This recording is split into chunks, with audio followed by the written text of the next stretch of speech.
with it enough. Could we see this as an extension of what we call the placebo effect today?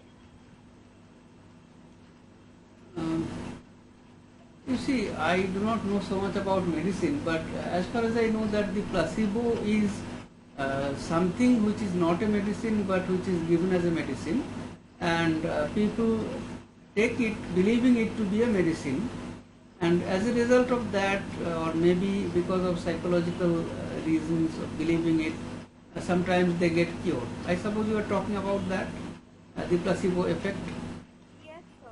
Yes, yes, but Baudrillard is not talking about that. Baudrillard is talking about somebody who simulates a disease in such a manner that the symptoms of the disease appear in that person's body.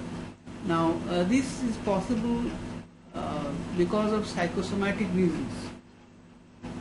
But in this case, epistemologically speaking, the disease is not a true disease because it has been faked or simulated. And therefore, doctors of medicine, they won't know how to treat it because it is not a true disease, it is a simulation and there is no treatment for simulation. Therefore, by citing this example of simulated symptoms of disease, Baudrillard extends this idea that anything can be simulated to its extreme. So he suggests, why not the unconscious be simulated? So the psychiatrist thinks that he can treat any insane person or mentally disturbed person by asking him questions, by examining that person's unconscious through particular scientific methods. But Baudrillard says that if any disease can be simulated, then why not the unconscious be also simulated? So if a person simulates his or her unconscious, then the psychiatrist won't know how to deal with that, because that is not true unconscious, that is a faked unconscious. Right. So you may say that this is too much of a guess, that in reality it is not possible. Can somebody fake one's unconscious? I do not even know of somebody faking a disease so well that the symptoms appear. So I do not know where Baudrillard gets these, but what I suppose Baudrillard is doing is that he is following a particular logic and he is pushing that logic to its extreme. So it is actually very simple. It is like mathematics. So if a particular sign has some value, so say x is equal to infinity. So let us assume, as in algebra, a particular sign has some value. Now if that sign does not have that value, then no other signs, or if you put that sign into any equation with any other signs, no value would result. So in mathematics we get results because each sign has a value. So imagine that the idea of God which provided value to this world, which was the ultimate reference point. So when that idea is removed or cannot be accepted, then the idea, then referencing is not possible anymore. So nothing can be meaningful because there is no ultimate reference point. Just like as mathematics would collapse if the signs do not have value, similarly our whole system of referencing would collapse when the philosophical or metaphysical value collapses. And Baudrillard is pushing this post-enlightenment Nietzschean philosophy, the nihilist philosophy, to its extreme. But his contribution is that he thinks of the whole perception of this world as a simulation where he is actually using computer science or terms from computer science as a metaphor. So, as in digital world, everything is, is a kind of a code. So, by using codes, the scientist, the computer scientist, he makes models. So, simulation is also a term taken from computer science. So, we have simulated flights, simulated operations. So, operations which are too dangerous to practice in reality, they are simulated. So, pilots are given trainings in simulation. So, this is all taken from computer technology. And so, Baudrillard takes this logic to the extreme and says that in the absence of any value to this world, any reference point to this world, he does not use the word value because value is always used in terms of morality. But I am using the word value in terms of mathematics. So, in the absence of any value or any reference, the whole perception of world may be taken as a simulacrum. Now, this simulacrum is not the traditional simulacrum which is the shadow of a substance or imitation of a thing, but this simulacrum does not have any other substance behind it, and therefore it is like a symbol which does not have a substance, and this Baudrillard calls the state of the hyperreal. Is it clear? Right. So we look at Baudrillard's essay, The Precision of Simulacra. Baudrillard was talking about three areas where simulacra is used: the army, religion, and psychoanalysis. So we were looking at the question of religion, where the icon or the idol is a simulacrum of God, and Baudrillard refers to the second commandment against the worship of idols and asks the question, what becomes of the divinity when it reveals itself in icons, when it is multiplied in simulacra? Does it remain the supreme authority simply incarnated in images as a visible theology, or is it volatilized into simulacra which alone deploy their pomp and power of fascination, the visible machinery of icons being substituted for the pure and intelligible idea of God? So the simulacra or the idol replaces the Platonic idea of God, the metaphysical idea of God. The visible machinery of icons replaces the metaphysical idea of God. And the iconoclasts were afraid that it would be revealed that there was nothing behind the icon, the simulacra. Their rage to destroy images rose precisely because they sense this omnipotence of simulacra, this facility they have of effacing God from the consciousness of men, and the overwhelming destructive truth which they suggest.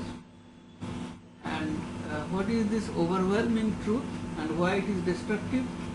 Because the truth is that there is no truth behind the icon or the idol. That ultimately there has never been any God, that only the simulacrum exists. Indeed, that God himself has only ever been his own simulacrum. So, the epigraph with which Baudrillard began, that there is no other truth, only the simulacrum is truth, he asserts that this is what the iconoclasts feared, that people would come to know or would come to believe that there is no God. Had they been able to believe that images only occulted or masked the Platonic idea of God, there would have been no reason to destroy them. One can live with the idea of a distorted truth. The idol is a simulation of divinity that effaces the truth of God completely. But if it were the case that the simulacrum only masked the Platonic idea, then one can live with that, because one can live with distorted truth. But their metaphysical despair came from the idea that the images concealed nothing at all, and that in fact they were not images such as the original model would have made them, but actually perfect simulacra, forever radiant with their own fascination. So the original dichotomy between the shadow and the substance. A shadow always suggests that it is the shadow of a substance. The substance exists. Therefore, an idol is a representation of truth, even though it is removed from truth. In the Platonic sense, there is the idea behind every representation. But it is no longer the case, Baudrillard says, but there is no idea or no truth behind the icon, but the simulacra itself is radiant with its own fascination, meaning that the representation or the image itself has a fascination, and people would fall in love with the image instead of the idea behind the image. But this death of the divine referential has to be exercised at all cost. But how can that be done? The divine referential dies today with the simulacrum taking over completely the realm of our perception. It can be seen that the iconoclasts, who are often accused of despising and denying images, were in fact the ones who accorded them their actual worth, unlike the iconolators, who saw in them only reflections and were content to venerate God at one remove. So this is ironical that the iconoclasts, they actually believed in the icons much more than the iconolators, that is, those who worship the idols. Why? Because the iconoclasts believed that the idols were the only truth, and there is no truth or no God to be found behind the idols, and they were anxious to suppress this truth. So they were a greater believer in icons than the iconolators. But the converse can also be said, namely that the iconolators were the most modern and adventurous minds, since underneath the idea of the apparition of God in the mirror of images, they already enacted his death and his disappearance in the epiphany of his representations, which they perhaps knew no longer represented anything, and that they were purely a game, but that this was precisely the greatest game, knowing also that it is dangerous to unmask images, since they dissimulate the fact that there is nothing behind them. So Baudrillard says that the iconolators, the idol worshippers, they were modern and adventurous because they enacted God's death in the representation of his image. So the image or the representation is like an epiphany. Epiphany is a word from religion which means that there is a sudden revelation. So the image of the representation is an epiphany of the enactment of God's death. And the representations were purely a game, but that is the greatest game, which means that there is nothing beyond the representations. So the reality itself becomes game, or becomes hyper-real. The images enact the death of God. So the images are irreferent, that is, they do not refer to God or to any other truth. This was the approach of the Jesuits, who based their politics on the virtual disappearance of God and on the worldly and spectacular manipulation of consciences, the evanescence of God in the epiphany of power, the end of transcendence which no longer serves as alibi for a strategy completely free of influences and signs. Baudrillard says that the Jesuits believe more in the game of power. So perhaps because they are a greater believer in the worldly and the spectacular manipulation of consciences. Spectacular means that which can be seen. So God becomes evanescent in the epiphany of power. So power becomes more true to the Jesuit, and therefore they are more interested in the politics of power and the politics of the virtual disappearance of God. And the Platonic transcendence comes to an end for them. Behind the baroque of images hides the grey eminence of politics. So the images are baroque because they are mere ornaments without substance.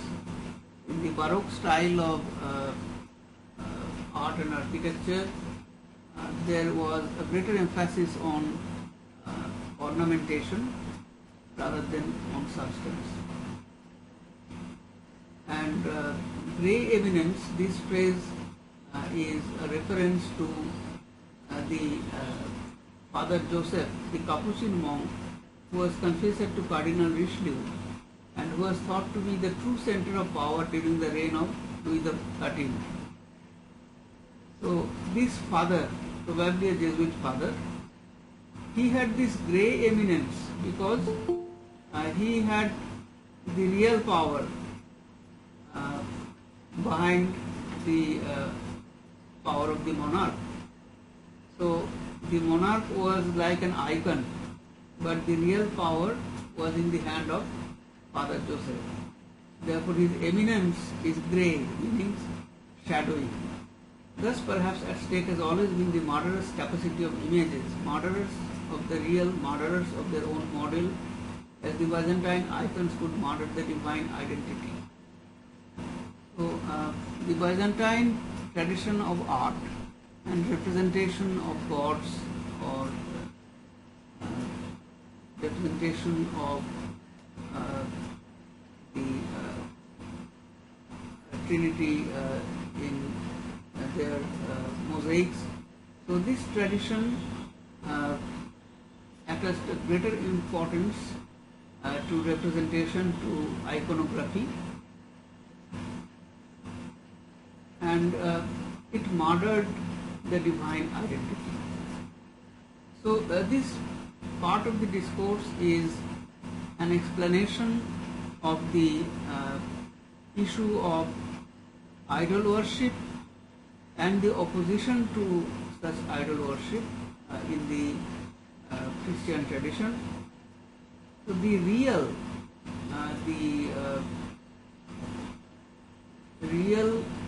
opposes this murderous capacity of icons. To this murderous capacity is opposed the dialectical capacity of representations as visible and intelligible mediation of the real.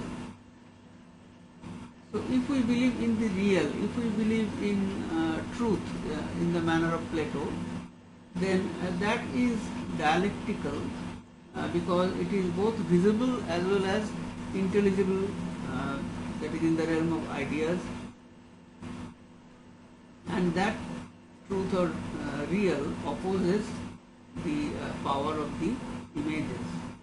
All of Western faith and good faith was engaged in this wager on representations, that a sign could refer to the depth of meaning, that a sign could exchange for meaning, and that something could guarantee this exchange, God of course.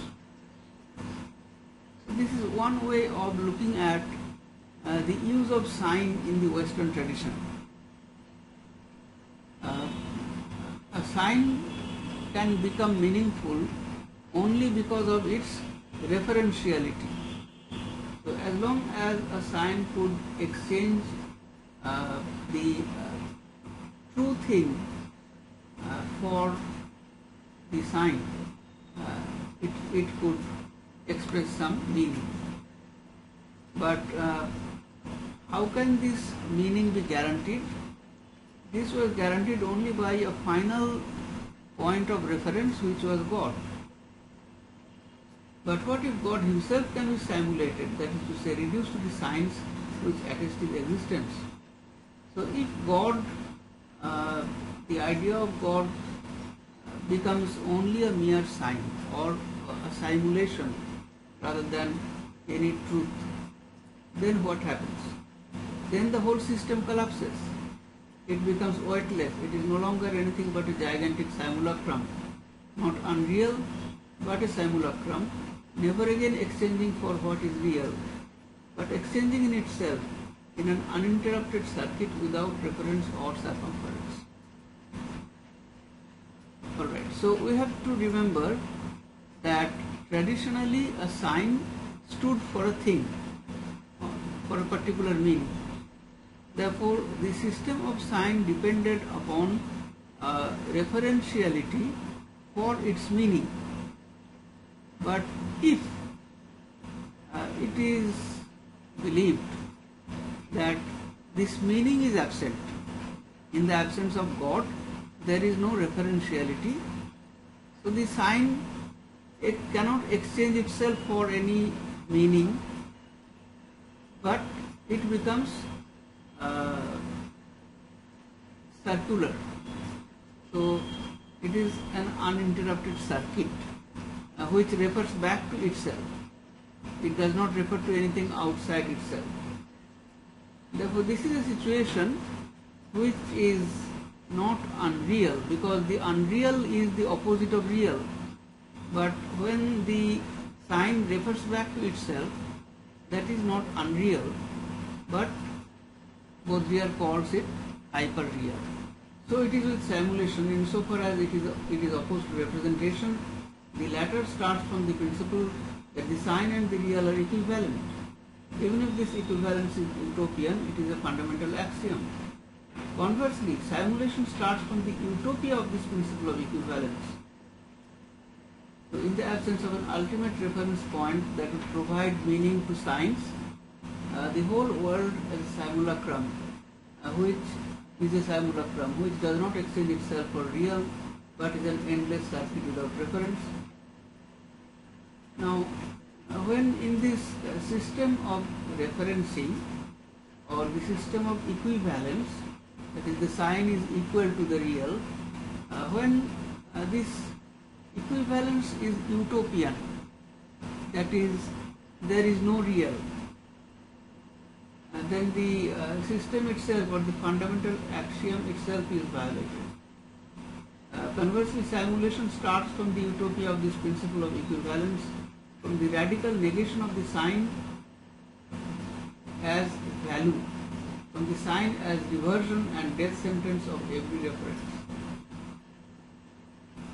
So in the original system of signification or reference, the sign stood for some truth or some value. But when the sign does not refer to anything outside itself, it negates this referentiality, then the sign does not stand for any value, but it is a reversion and death of every reference. Whereas representation tries to absorb simulation by interpreting it as false representation, simulation envelops the whole edifice of representation as itself a simulacrum. So we have this kind of situation where representation always aspires to have some kind of meaning, and by trying to absorb the simulation,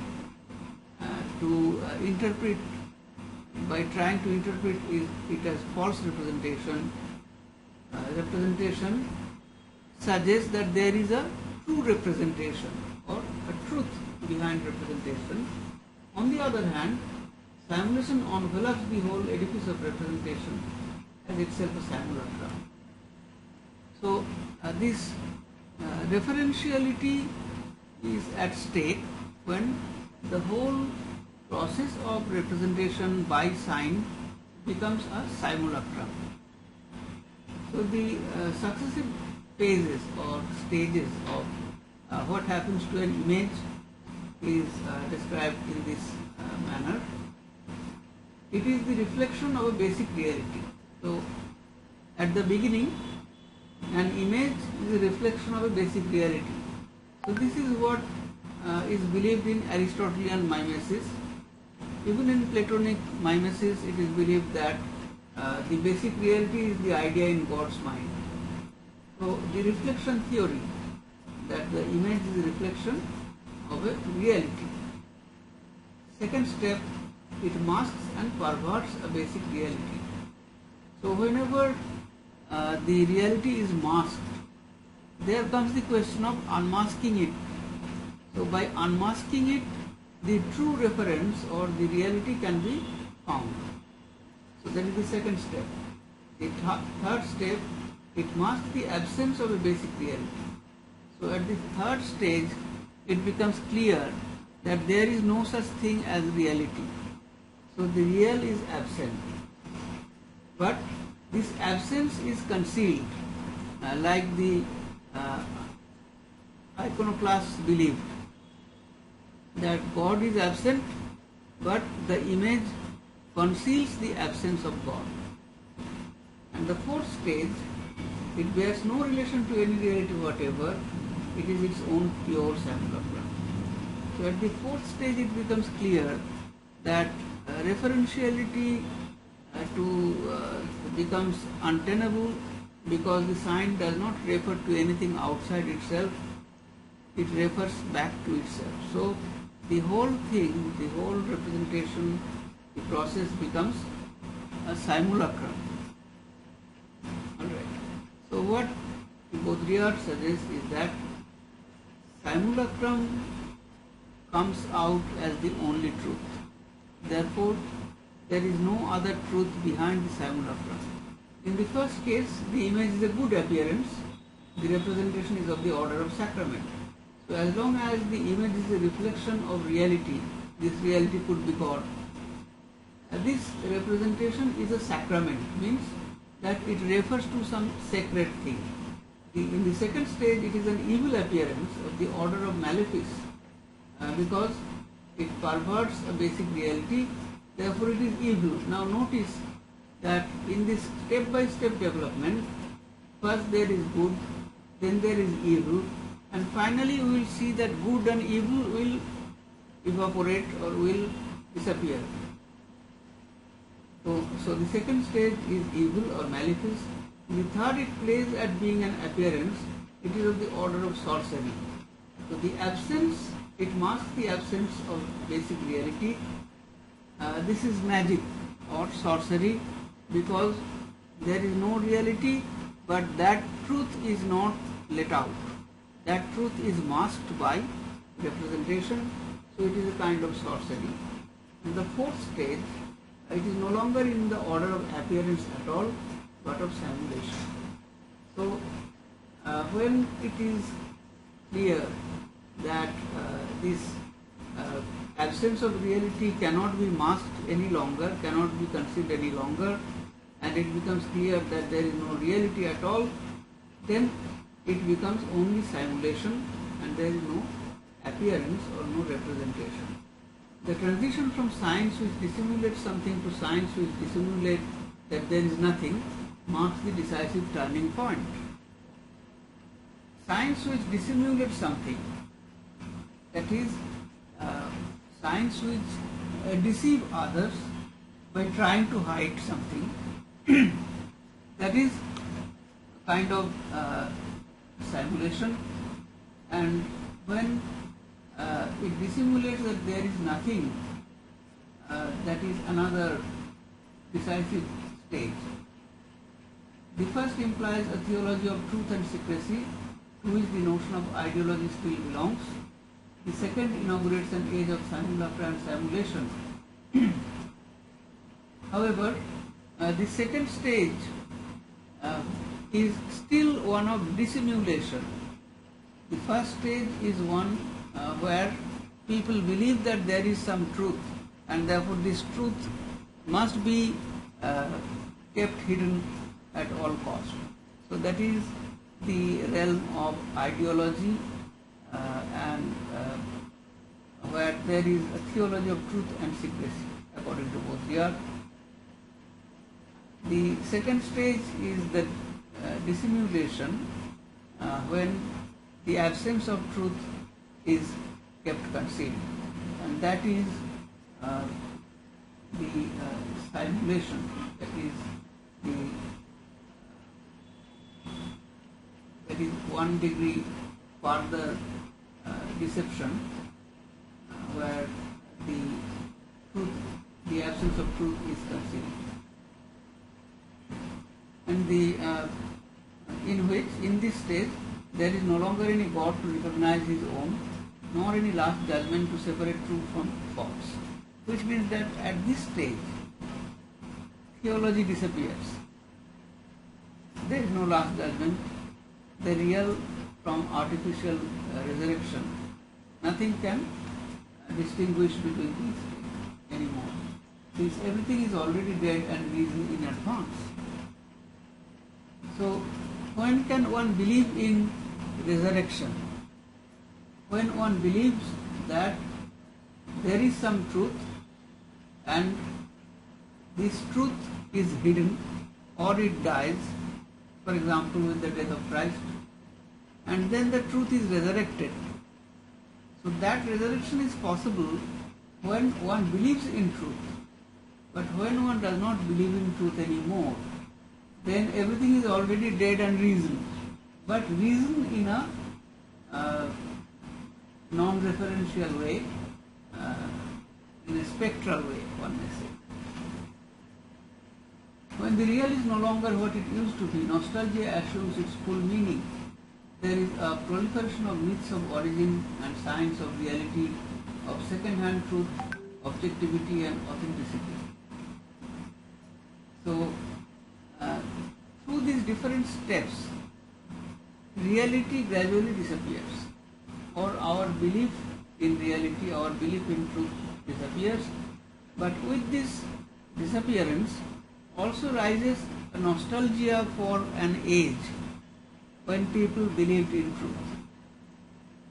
And therefore, myth of origin and science of reality, these flourish. And this kind of myth, this kind of false story, they are second-hand truth. They are manufactured in the absence of truth.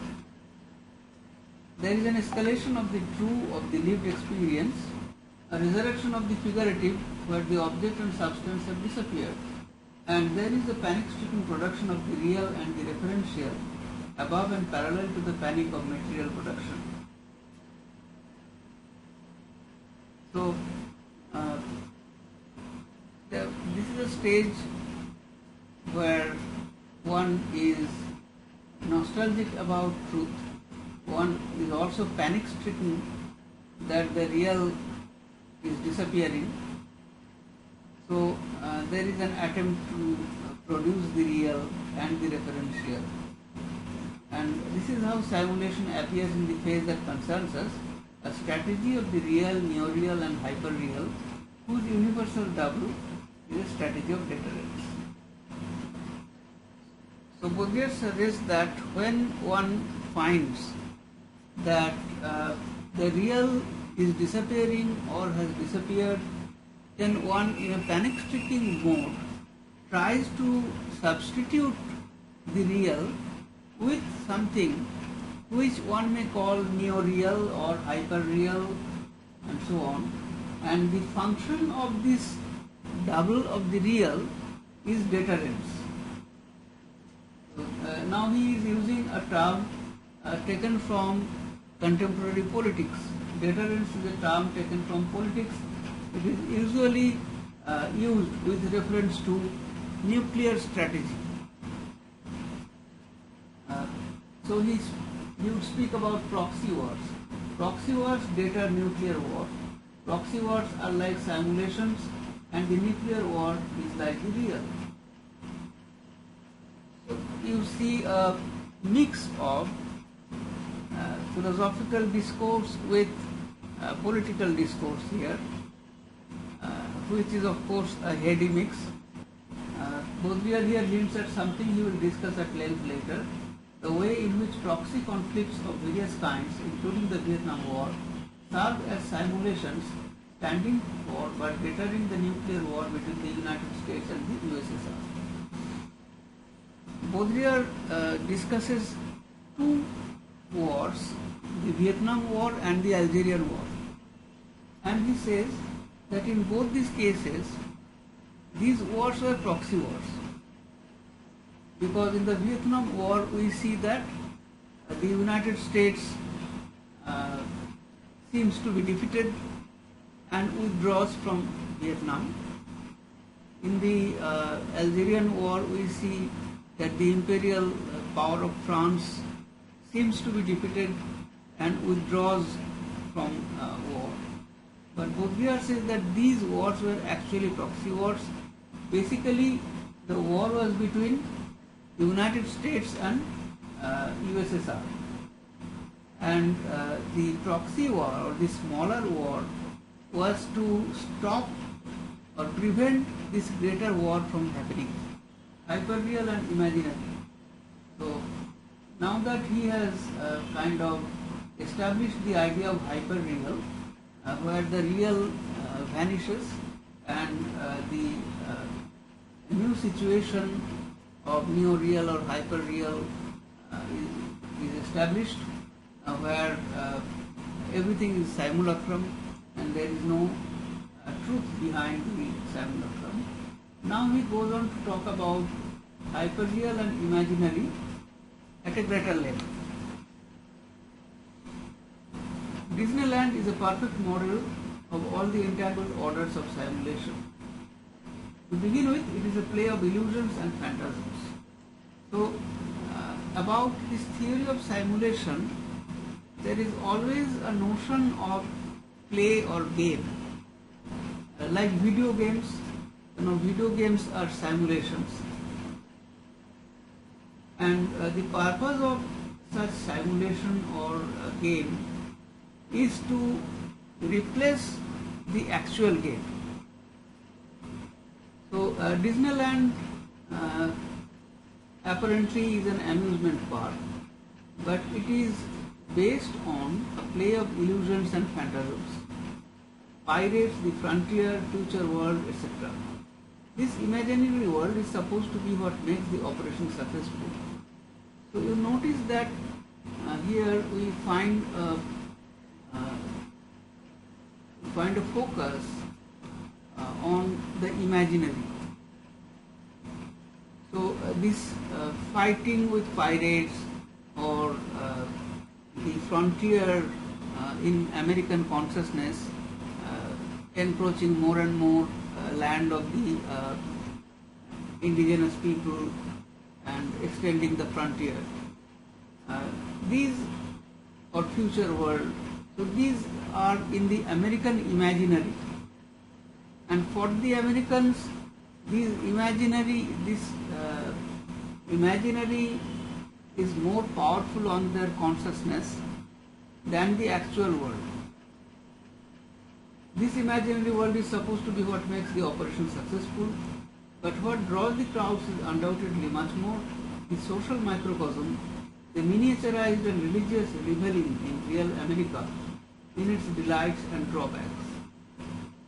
So the Disneyland seems to be a microcosm of America, in which sense, just as religion in America appears to be more like phantasmatic play of power, similarly in Disneyland these revelings, the enjoyment comes from this phantasmagoria of representing everything in a miniaturized form.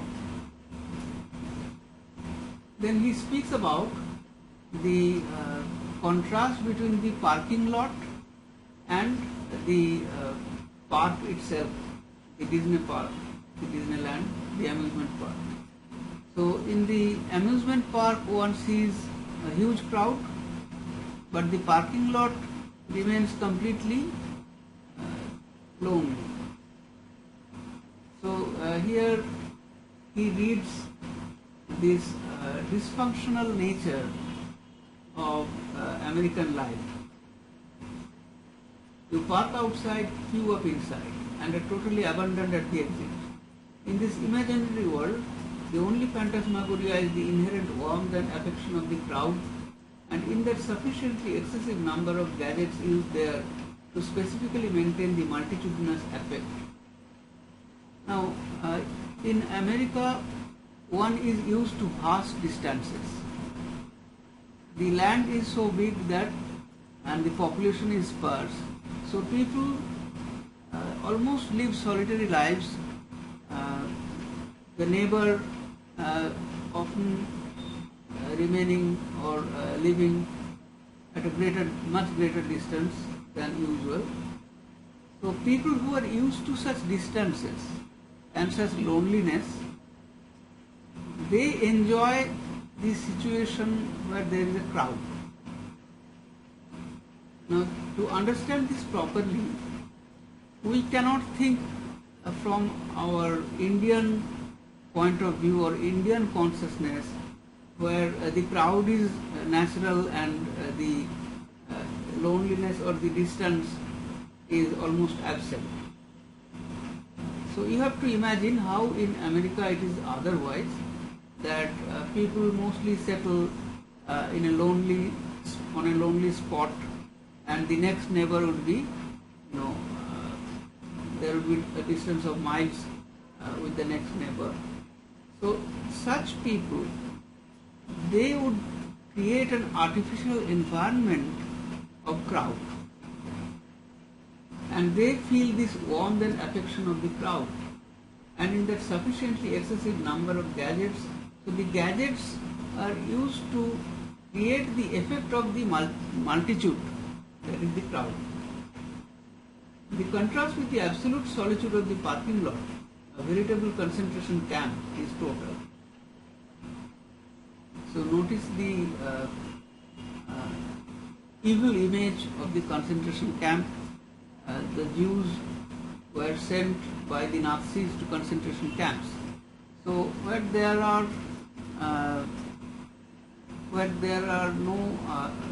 is no society, where there is no warmth, so that kind of those qualities of the concentration camp, Baudrillard imagines in the parking lot, which is a contrast with the inside. Or rather, inside a whole range of gadgets magnetize the crowd into direct flows. Outside, solitude is directed onto a single gadget, the automobile, that is the car. In the parking lot, there is only one gadget, which is the car, and solitude reigns there. But in the inside of the amusement park, people are led towards this crowd.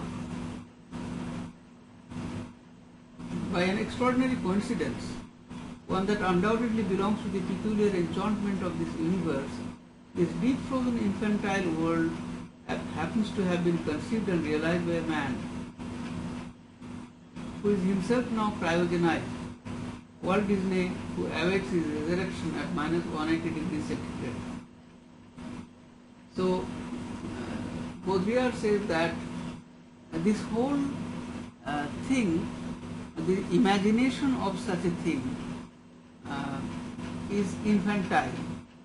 So the amusement park is meant for children, but it is this infantile consciousness which grips the mind of the American people, and the creator of this park, Walt Disney, himself is cryogenized. So Baudrillard believed that Disney kept his body after his death. He ordered that his body should be kept cryogenized so that later it can be revived. So Baudrillard uses this example, which was false. Actually, Walt Disney did not cryogenize his body, which you can read in the footnote. But it does not matter to Baudrillard. He uses this example as a paradigm of death and resurrection, childhood, death and resurrection. So a man who even in his adulthood lived in a consciousness of childhood, infantile consciousness of the Disneyland, and then after death he dreamed that he would be revived or resurrected. So the purpose of this example of the Disneyland is to show how modern American life is a parody of the Christian paradigm of the birth of Jesus, his preaching, his death and his resurrection.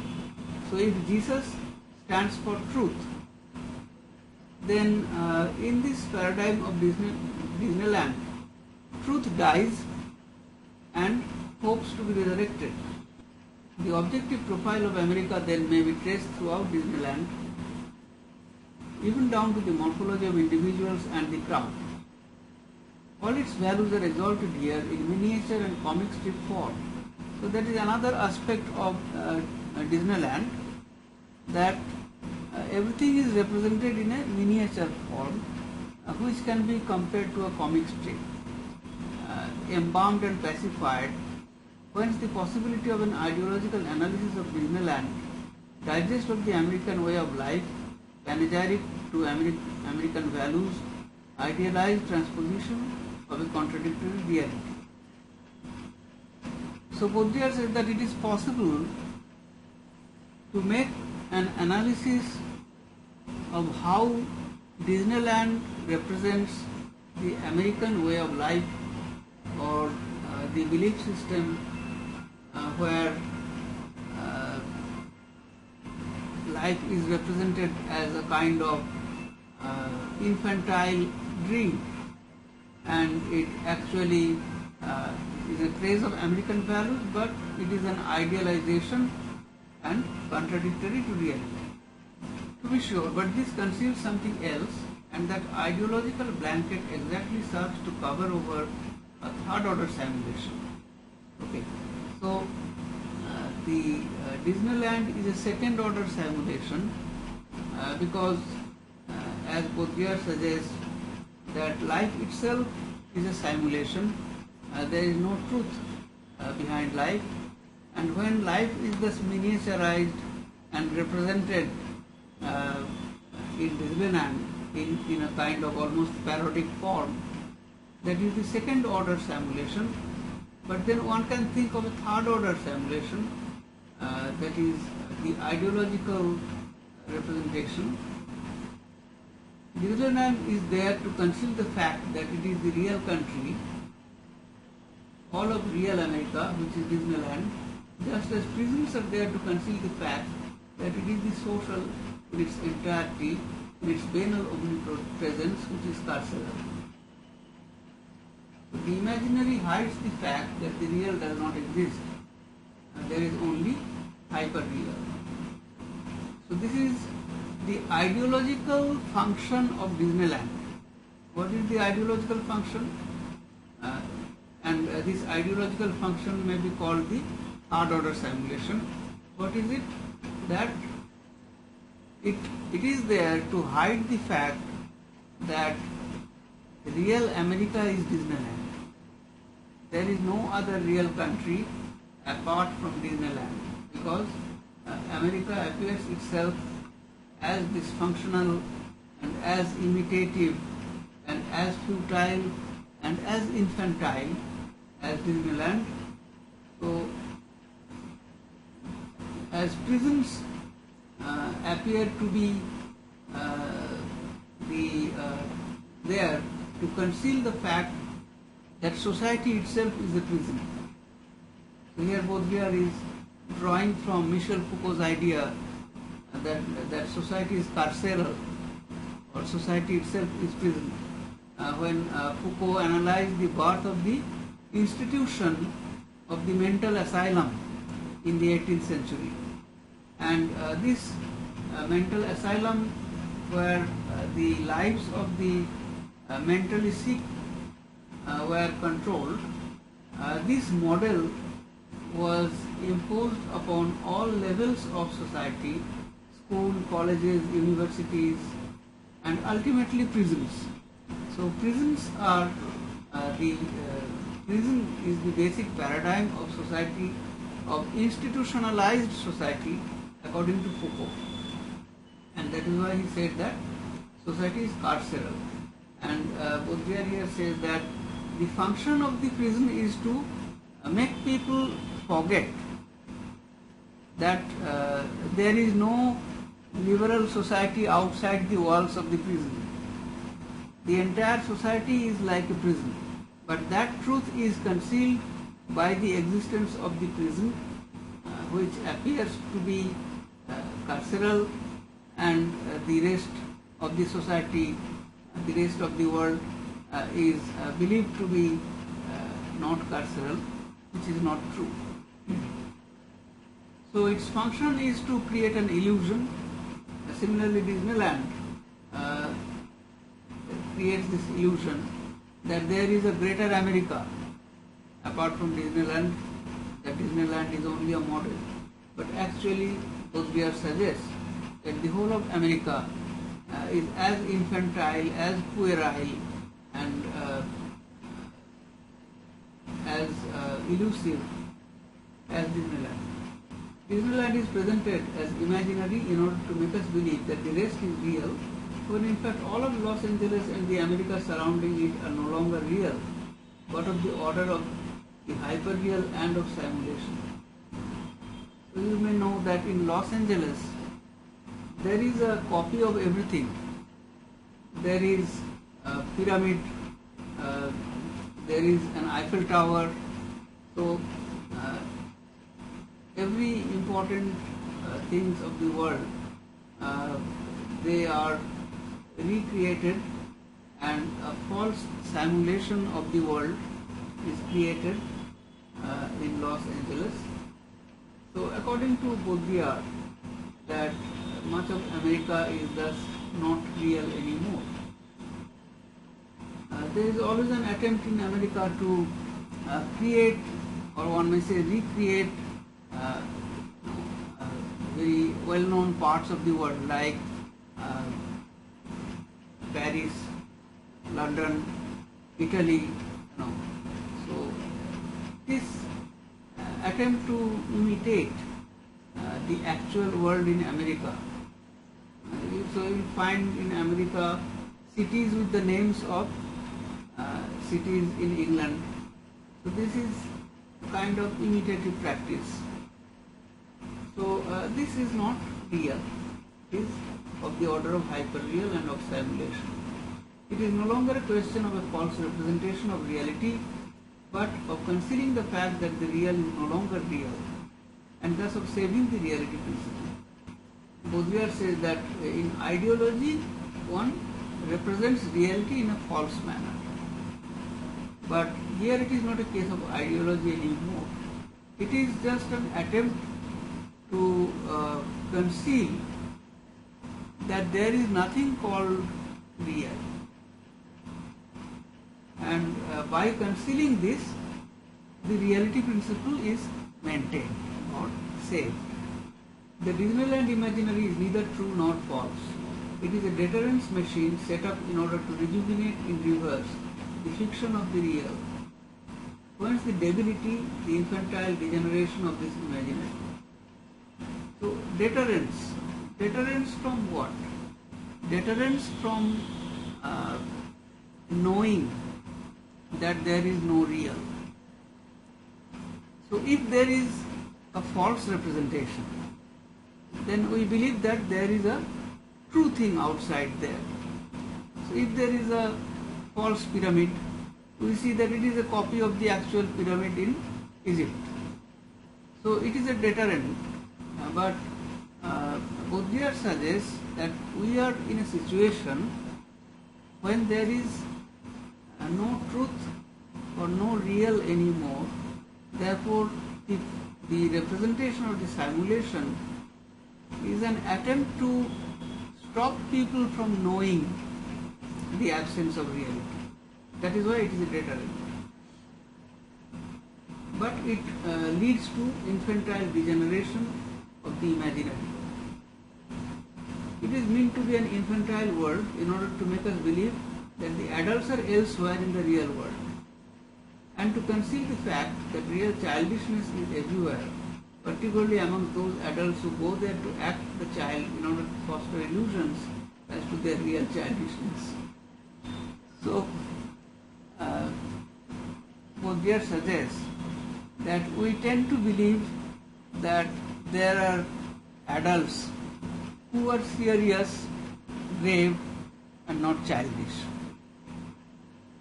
But there are no such adults, and there is no such world which is the world of adults as opposed to the world of children. Why?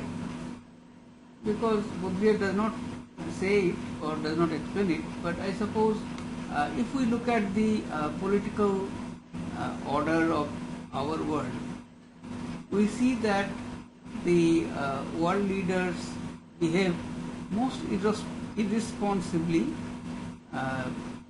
So, if you look at the American presidents, many of them behave irresponsibly, whereas they were supposed to behave as adults, as truly responsible. So today we have the tables turned.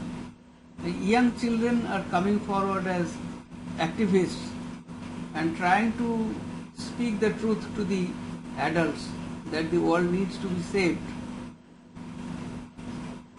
So Baudrillard emphasized this kind of a situation, and the so-called adults who behave irresponsibly like children. So the childish world of Disneyland is an attempt to create this illusion that this is a fictitious world. There is a real world where there are adults who behave responsibly. Moreover, Disneyland is not the only one. Enchanted Village, Magic Mountain, Marine World, Los Angeles is encircled by these imaginary stations which feed reality energy to a town whose mystery is precisely that it is nothing more than a network of endless unreal circulation, a town of fabulous proportions but without space or dimensions. So these imaginary towns are created everywhere in Los Angeles,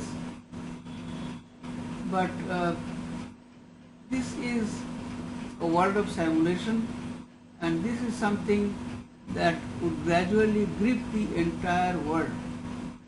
And if today Baudrillard rewrote this essay, then he would surely have referred to the popular reality shows today. So in the television now, we have reality shows. Actually, he has referred here to such a show at the very beginning of the essay, of the Louds family. But today, that was an experimental show, but today it has become a tradition. The Big Brother or such other reality shows which draw a number of people who want to watch these shows. So these shows, they are simulations. So that is not actually reality. Actual reality is not meant for the consumption of the TV crew and the consumption of the world as a show. The charm of this was there in Los Angeles, was there in Disneyland, and by giving us such examples, Baudrillard talks about the grip of hyperreal into which we have fallen. As much as electrical and nuclear power stations, as much as film studios, this town, which is nothing more than an immense script and a perpetual motion picture, needs this old imaginary made up of childhood signals and fake phantasms for its sympathetic nervous system. So more and more we see that fictitious, imaginary and hyperreal worlds are created to simulate reality, and through their childishness trying to make it appear that there is some other world which is more serious, which is the world of adults, right? But there is no such world. So do you have any questions? Okay, no questions. So please give your attendance, all of you. I mean, good evening will do, because I can see your name. So just write something or just say good evening so that I can have your attendance. Alright, so I give you 2 minutes break and then I will begin once again.